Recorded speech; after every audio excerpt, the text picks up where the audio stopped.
This is the second video in a series of videos showing my experiments with trying to control a StackChan, either acting as a drone simulator or as acting as itself, where the camera and the servo positioning motors are available, using both the EEC. So the EEC one was treated in an earlier video. We walked through the code for EEC drone control. And then this video is mainly to go through the control logic for the M5 stick drone controller. So before I get into that, and we're going to be working against the StackChan telesimulator like we did in the previous video, let me just briefly show the picture from the GitHub site where the StackChan controller is introduced. So there's two varieties here. One controller is where we're using the controller to control the simulated telesimulator. And so the screen on the StackChan looks like this, where those labels show where colored virtual LEDs get lit when motion commands are sent to the telesimulator. And then on the left here is the M5 stick controller, and that's the hardware, how it looks. And then once again, there are virtual LEDs that indicate status information. And then the upper part of the display, there are messages that can get sent from the interaction with the drone simulator. And then down below this is the corresponding pair of the controller on the right in this case, and then the StackChan on the left, where the StackChan on the left again gives information about commands being sent from the controller to control the servo motors and also to control the camera. So let me go back to the logic. And so these are the three files. That's StackChan simulator on the right, and then the M5 stick controller on the left. And then the logic for the EEC drone control, again, that was walked through in a previous video. But I want to just compare the structure of the two controller source projects. They have 4 files each. The main file is called something different, M5 stick drone controller on the drone controller side, and it's called EEC drone control on the EEC side. But the structure of these 4 files is pretty much compatible with one another. What's different about the stick controller is that there are no LEDs. So once again, what we have is an array set of references that say where the virtual LEDs sit on the display of the stick controller. And then we have the ability to measure IMU values, accelerator and gyroscope values for the IMU, and we can translate those the values into angles, and then those angles allow us to have control over the simulated telo using the IMU as well as using the joystick. So the joystick is going to be used for yaw and for up and down motion, where we're using RC commands for that, and then the IMU is being applied to actually do forward, backward, left, and right. So the drone functions are very much the same as we have in the EEC case. The only thing is that we have logic for the simulation of LEDs and then the clearing of the text area of the screen. So those are different. But otherwise, we're connecting to Wi-Fi the same way.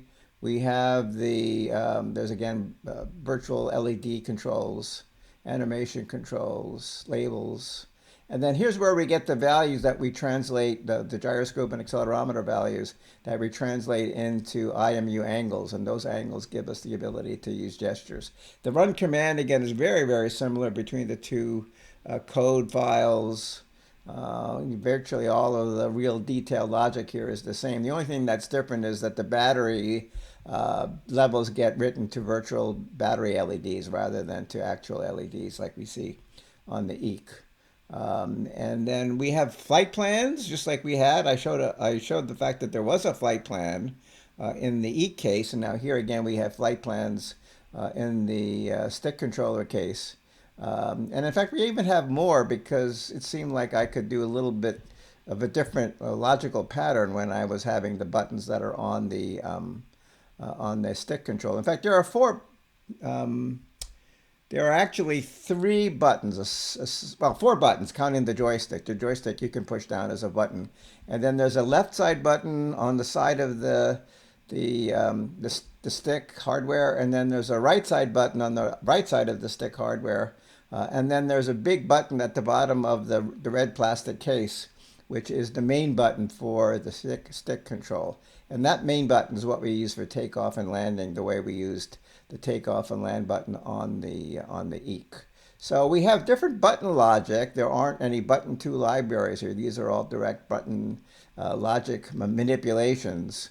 And you can do the same thing with the stick controller, whereas I can put commands into the serial monitor as long as I'm connected to the simulator, and then those commands get sent to the simulator from the stick controller, just like what happens when we type in commands in the EEC. Now, I'm not connected to the EEC here. I wanted to only have the EEC connected to the simulator. So the simulator is connected, and this is still a live connection. So I'm recording this around 3:45 in the afternoon, and so both of these devices are plugged in, so neither of them is losing their battery strength. And in fact, the stick controller has a battery built in, as well as the StackChan having a battery built in.